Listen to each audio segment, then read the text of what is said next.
સુરત કતારગામ પોલીસને મળી સફળતા। શહેરના ચોક કતારગામ મૈદરપુરા વિસ્તારમાં આતંક મોબાઈલ સ્નેચિંગ કરનાર ઝડપાયો। 1 વાગ્યે બાઇક ચોરી, 2 કલાકમાં 8 કિલોમીટરમાં 8 મોબાઈલની ચોરી કરી હતી। 30મી તારીખે 8 વ્યક્તિઓના મોબાઈલ સ્નેચિંગ કરી આતંક સર્જ્યો હતો।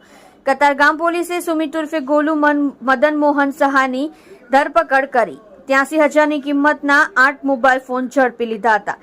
બાઇક તેની પાસેથી મળી હતી, તે પણ તેને 1 કલાક પહેલા ચોક બજારના પંડોળ વિસ્તારમાંથી ચોરી કર્યાની કબૂલાત કરી।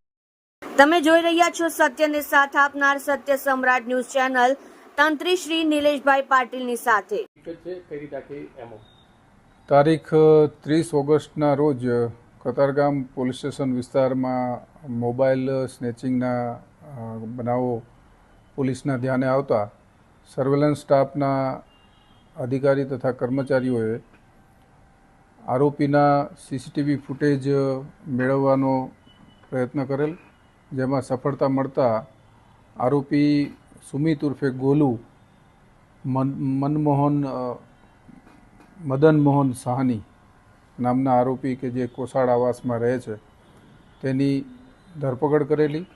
આ આરોપી પાસેથી કુલ 8 મોબાઈલ પોલીસે જપ્ત કરેલા અને એની પાસેનું મોટરસાઇકલ છે તે પણ ચોરીનું હોવાનું પૂછપરછ દરમિયાન જણાઈ આવતા બપોરના 1:30 વાગ્યાથી લઈને 2-2.5 કલાકના અરસામાં આ આરોપીએ વાહન ચોરી કર્યા પછી કુલ 8 જેટલા મોબાઈલ સ્નેચિંગના બનાવોને અંજામ આપેલો, જેમાં 4 બનાવ કતારગામ પોલીસ સ્ટેશન વિસ્તારના, 2 બનાવ ચોક બજાર પોલીસ સ્ટેશન વિસ્તારમાં કરેલા છે અને બાકીના જે 2 મોબાઈલ છે જેનું IMEI રન કરાવી અને એના ફરિયાદીનો સંપર્ક કયાથી ફરીથી બીજા કયા પોલીસ સ્ટેશન વિસ્તારના 2 ગુના છે એ તપાસ ચાલુ છે।